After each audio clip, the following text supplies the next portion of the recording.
श्री गणेशाय नमः। जय मां शारदे।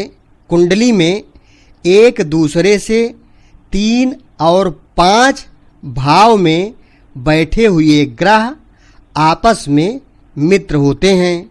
वे एक दूसरे की हमेशा मदद करते हैं।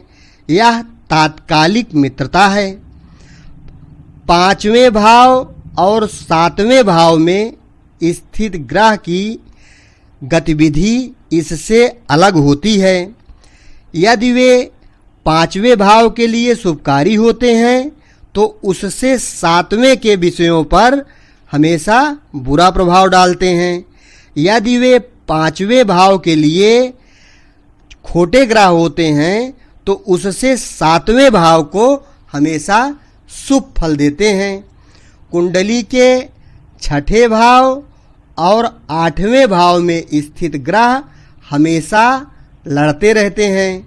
वे प्राणघाती शत्रुओं की तरह हमेशा बर्ताव करते हैं। वे एक दूसरे के भाव से संबंधित विषयों में हमेशा कुछ न कुछ गड़बड़ी करते रहते हैं। कुंडली के 7वें और कुंडली के 9वें भाव में स्थित ग्रह नैसर्गिक मित्र हुए तो एक दूसरे के भाव को हमेशा मजबूत करते हैं, और यदि नैसर्गिक शत्रु हुए तो एक दूसरे के भाव को हमेशा नुकसान पहुंचाते हैं।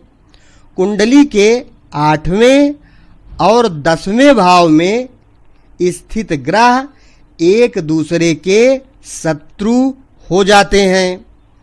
यदि कुंडली के 9वें भाव में शनि बैठा हो और 6ठवें भाव में बुध बैठा हो तो 9वें भाव से 6वां भाव जो होता है वो 10वां भाव बनता है। 9वें से 6वां 10वां बनता है। तो 9वें के लिए शनि वरदान सिद्ध होता है।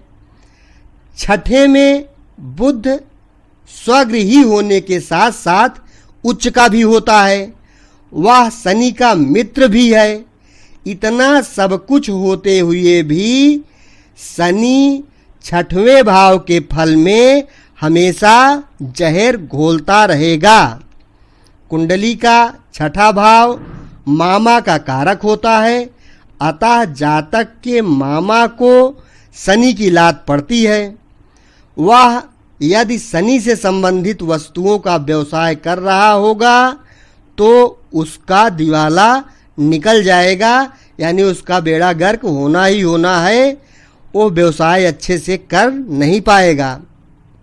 तो कुंडली के प्रिडिक्शन में थोड़ा सा अगर ध्यान दे दें तो ये सब बातें बहुत आसानी से दिख जाती हैं। अब कुंडली का 9वां भाव जो होता है वह साला, जीजा, दादा, पोता, भाभी और छोटे भाई की पत्नी मतलब भयहू का कारक होता है। इन रिश्तेदारों के लिए यहाँ पर बैठा हुआ 9वें भाव में बैठा हुआ शनि हमेशा अच्छा फल देगा। उन्हें किसी भी प्रकार की हानि नहीं पहुँचाएगा। कुंडली के 9वें भाव में स्थित शनि बुध 6ठे भाव में जो बुध बैठा होगा तो उसको विपरीत रूप से प्रभावित नहीं करेगा, क्योंकि लाल किताब के अनुसार शनि उससे केवल 2 घर आगे है। सामान्य ज्योतिष के अनुसार 6ठे भाव से 9वां भाव 4 भाव आगे माना जाएगा, लेकिन लाल किताब में उन भावों को स्वयं नहीं गिना जाता है जिनके बीच का अंतर अभीष्ट होता है। उन भावों के बीच में जितने घर स्थित होते हैं केवल उन्हीं को गिना जाता है। लाल किताब की दूसरी विचित्रता यह है कि सक्रिय ग्रह अपने से आगे के भावों को ही देखते हैं। अपने से पीछे के भाव को वह नहीं देख सकते हैं।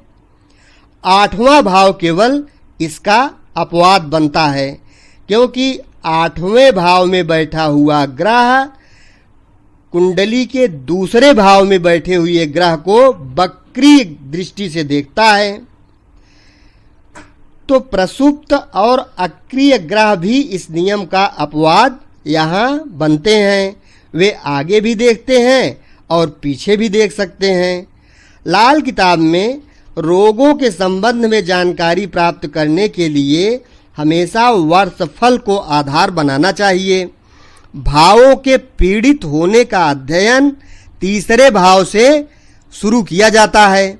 यदि कुंडली का तीसरा भाव खाली हो तो आठवां भाव देखा जाता है, और यदि कुंडली का आठवां भाव भी खाली हो तो पांचवें को देखते हैं, और यदि पांचवा भी खाली हो तो 11वें भाव को देखा जाता है। यदि यह भी खाली हो तो चौथे में आ जाते हैं। इस क्रम को अगर हम देखें तो कुंडली का तीसरा, आठवां, फिर पांचवां, फिर 11वां, फिर चौथा भाव, यदि इसमें से कोई भी भाव पीड़ित न हो तो जातक रोग का शिकार नहीं होगा।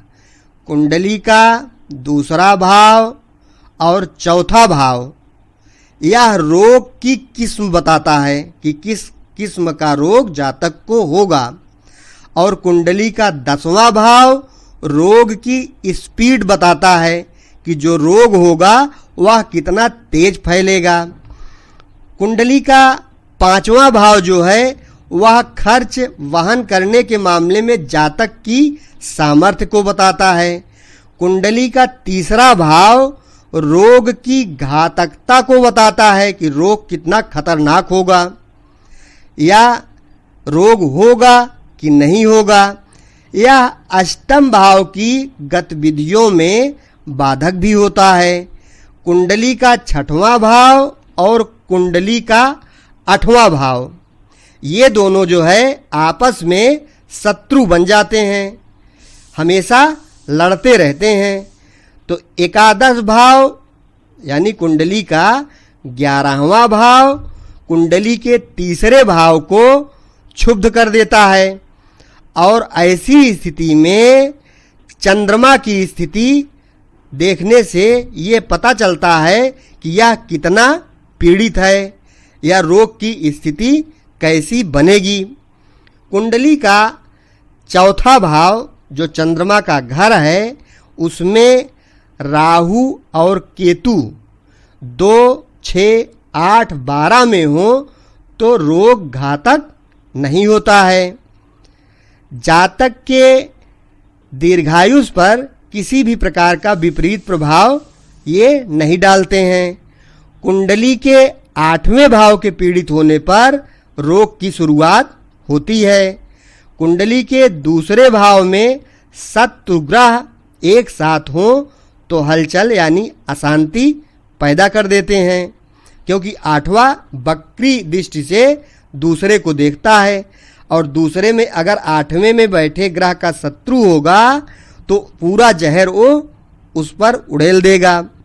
कुंडली के 8वें भाव में जो भी ग्रह बैठा होगा वह कुंडली के दूसरे भाव में बैठे हुए ग्रह को वक्री दृष्टि से देखकर यदि शत्रु ग्रह बैठा है तो उसको बर्बाद करने में कोई कसर नहीं छोड़ता है। तो इन दोनों में जो ग्रह बैठे हुए हैं अगर अशुभ हैं तो अशुभ फल देंगे, और शुभ हैं तो शुभ फल भी ये दे सकते हैं, लेकिन कभी ये देते नहीं हैं। यदि कुंडली का 10वां भाव खाली हो तो निकट भविष्य में रोग होता ही नहीं है, और यदि रोग होता भी है तो रोग आता है चला जाता है, उसका शरीर पर कोई विशेष प्रभाव नहीं पड़ता है। जन्म कुंडली का कोई भी अशुभ यानी खोटा ग्रह जब कुंडली के तीसरे या 9वें भाव में गोचर करे तभी जातक रोग का शिकार होता है। राहु केतु का फल जानने के लिए बुध और गुरु की स्थिति को जरूर देखना चाहिए। राहु की प्रकृति को बुध और केतु की प्रकृति को गुरु प्रकट करता है। निजात पाने के लिए 8वें भाव का अध्ययन हमेशा करना चाहिए। यहाँ से जो ग्रह द्वितीय भाव में बैठे हुए ग्रह को अपनी वक्री दृष्टि से देखेगा उसमें अपना विष छोड़ेगा उसका शांति उपचार हमेशा करना चाहिए। इससे रोग कम होता है या पूरी तरह से ठीक भी हो सकता है, ठीक नहीं भी हो सकता है, लेकिन उपाय काम करते हैं। पूरी तरह ठीक होने के लिए 5वें भाव को ध्यान से देखना चाहिए। कुंडली का अगर 5वां भाव बढ़िया होगा, इसमें खोटा ग्रह नहीं होगा, तो रोग से निजात मिल जाएगी। और अगर 5वें घर में खोटा ग्रह बैठा हुआ है तो उसका भी पूर्णतया ट्रीटमेंट करना पड़ेगा। यानी 5वें घर का उपचार कुंडली के हिसाब से करने पर रोग पूर्ण रूप से ठीक हो जाएगा। इस प्रकार से कुंडली के 8वें और 5वें भाव में जो खोटे ग्रह होते हैं उनके उपचार से रोग कम या पूर्णतया समाप्त हो जाता है। कुंडली का 5वां भाव यदि खाली हुआ तब भी रोग की संभावना नहीं होती है, यानी रोग होता ही नहीं है। और यदि कोई रोग इधर उधर से आ भी गया तो जातक के स्वास्थ्य पर वह कोई बुरा प्रभाव नहीं डाल पाता, आता है और चला जाता है। इस तरह से यदि कुंडली के 3रे भाव में राहु या केतु हो और 8वें भाव का भी फल अशुभ हो तो राहु केतु के द्वादशस्थ ग्रहों यानी 12वें भाव के ग्रहों से निश्चित ही मदद मिलती है, चाहे वह मित्र हो या शत्रु हो। 12वें भाव में जो भी ग्रह बैठा होगा वह मदद करेगा ही करेगा। यदि जन्म कुंडली में सूर्य और गुरु या सूर्य और शुक्र 5वें भाव में बैठा हो तो जातक के स्वास्थ्य को नुकसान हर हाल में पहुंचाता ही पहुंचाता है।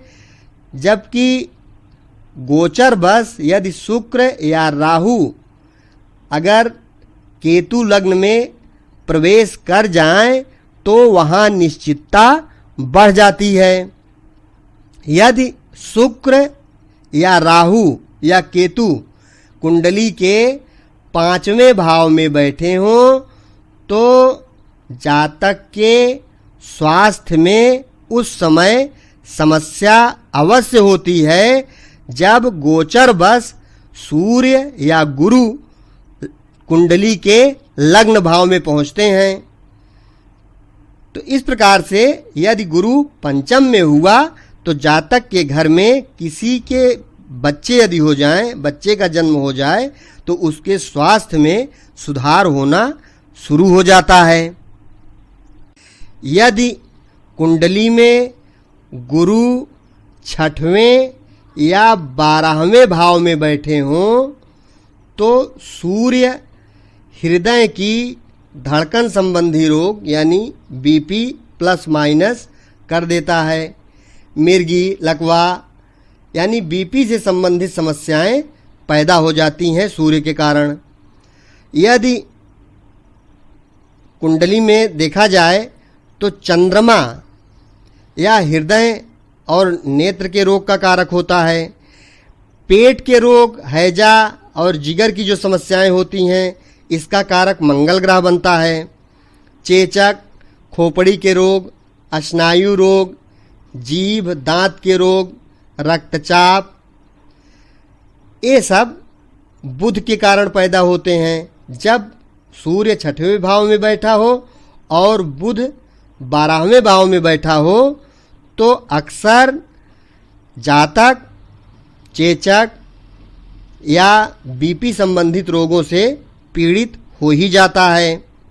सांस की तकलीफ, फेफड़े की तकलीफ, दमा जैसे बीमारी, इनका कारक गुरु होता है।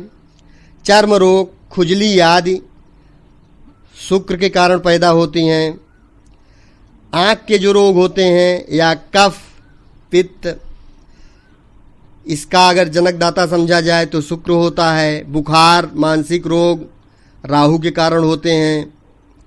हाथ पाँव में यदि कष्ट है, फोड़े फुंसी निकल रहे हैं, गलगंड हो रहा है, मैथुन संबंधी समस्याएं दिख रही हैं, कान के रोग, रीढ़ की हड्डी के रोग, इनका कारक केतु होता है।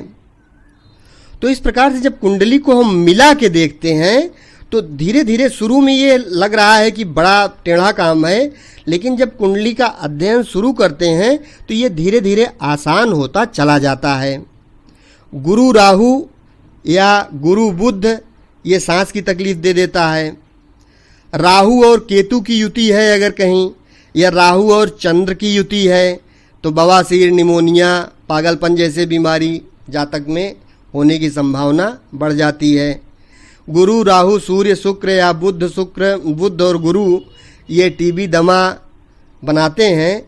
चंद्रमा और बुध, मंगल, शनि, शुक्र, राहु ये रक्त संबंधी समस्या, गिल्टी, नपुंसकता इस प्रकार की बीमारी दे देते हैं। आइए अब हम लोग देखते हैं, एक कुंडली के माध्यम से इसका अध्ययन करना शुरू करते हैं। एक ये जो चित्र में कुंडली चल रही है इसको आप गौर से देखिए। इसका 8वां भाव खाली है। इसमें छठे भाव में बुध हैं, राहु हैं और मंगल हैं।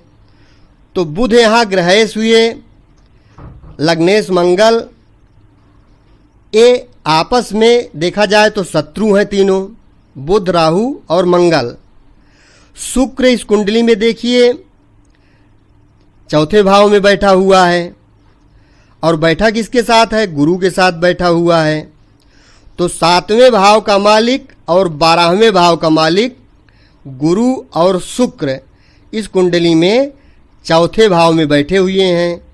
ये चौथे भाव के फल में तब तक विष नहीं घोलेंगे जब तक कि चंद्रमा केंद्र में न हो। अशुभता फिर भी है, क्योंकि चौथे भाव में ग्रह जो बैठे हुए हैं ये आपस में शत्रु हैं।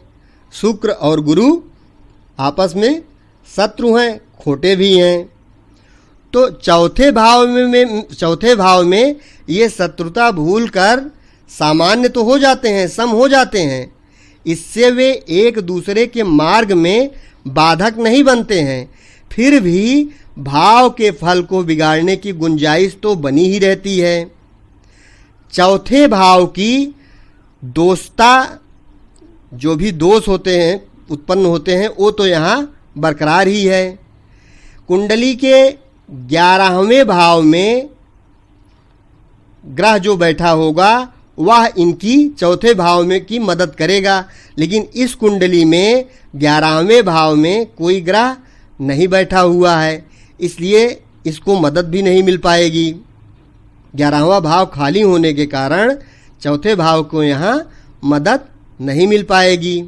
यह भी चौथे भाव की निर्बलता ही हुई। इस प्रकार से अगर देखा जाए तो जब गोचर में जब भी कुंडली में वर्षफल में अशुभ होगा तभी जातक के हृदय रोग की संभावना बढ़ जाएगी। अब देखिए, ये जिसकी कुंडली है वह अचानक 1995 में बीमार पड़ गया। ये एक महिला की कुंडली है, वह 1995 में अचानक बीमार पड़ी।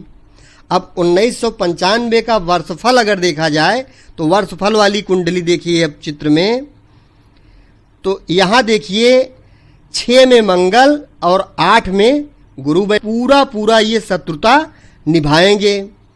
चौथे में सूर्य और बुध ग्रह की युति है।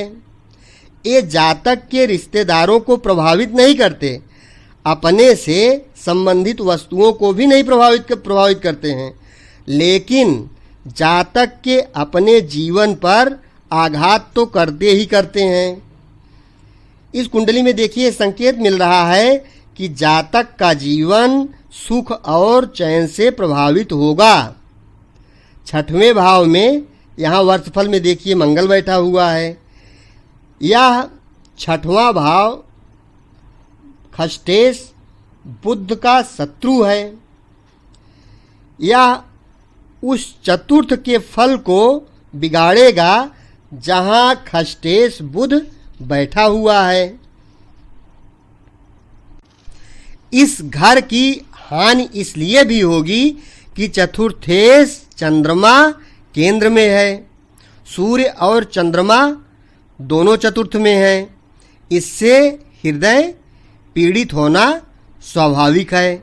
11वां भाव खाली है, इसलिए आवश्यकता पड़ने पर हृदय को 11वें भाव से कोई सहायता यहाँ मिलने वाली नहीं है।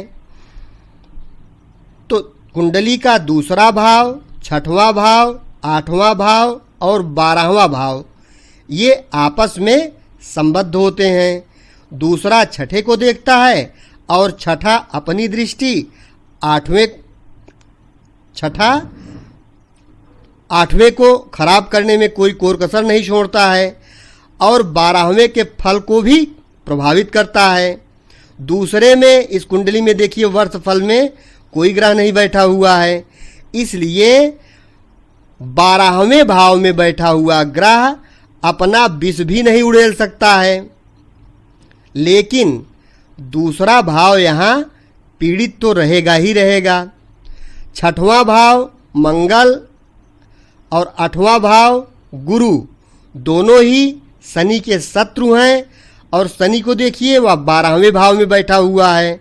तो इस प्रकार से 8वें की अशुभता का कारण चौथे भाव से यहाँ मालूम पड़ रहा है। अतः चतुर्थ असली मुजरिम हुआ। चौथे भाव की दोषपूर्णता के कारण जन्म कुंडली में देखिए ये महिला की कुंडली है और इसको हार्ट की प्रॉब्लम, अरे इसको जो है ब्रेस्ट कैंसर हो गया है। तो चंद्रमा केंद्र में होने से चौथा भाव दोषपूर्ण प्रभाव में है। छठवें में मंगल होने से बुध हृदय और स्नायु तंत्र में दोष उत्पन्न करता है। बुध और शुक्र के द्वारा चंद्रमा पीड़ित है। चौथे भाव में स्त्री ग्रह चंद्रमा और शुक्र किसी पर कोई प्रभाव नहीं डालते हैं। तो शरीर में अगर देखा जाए तो कौन सा अंग रोग से प्रभावित हो रहा है, इसको ज्ञात करने के लिए सूर्य सामान्य रूप से शरीर की शक्ति, हड्डियों और पूरे शरीर पर प्रभाव डालता है। चंद्रमा हृदय पर, बुध स्नायु तंत्र पर, शुक्र चेहरे पर। तो चौथे भाव में शुक्र जो है वो राशिफल का ग्रह बन जाता है। तब चेहरे का उसका दुष्प्रभाव यदि हो तो शांति पूजा आदि करवाने से रोग दूर हो जाता है। अब इस जातक को छाती पर और हृदय पर तगड़ी पीड़ा के संकेत यहाँ दिख रहे हैं। शनि और गुरु का प्रभाव भी यहाँ शामिल हो जाए तो रोग असाध्य हो जाता है। ये जिसकी कुंडली है उसको ब्रेस्ट कैंसर हो गया था, ऑपरेशन हुआ, कैंसर तो निकल गया लेकिन इलाज अब भी चल रहा है। इस प्रकार से आप कुंडली का धीरे धीरे विश्लेषण हम ढेर सारी कुंडली लाएंगे और करना अवश्य सिखाएंगे और आप एक दिन अपनी कुंडली का भी विश्लेषण आसानी से कर लेंगे और दूसरों को भी बताने में सक्षम हो जाएंगे। धन्यवाद।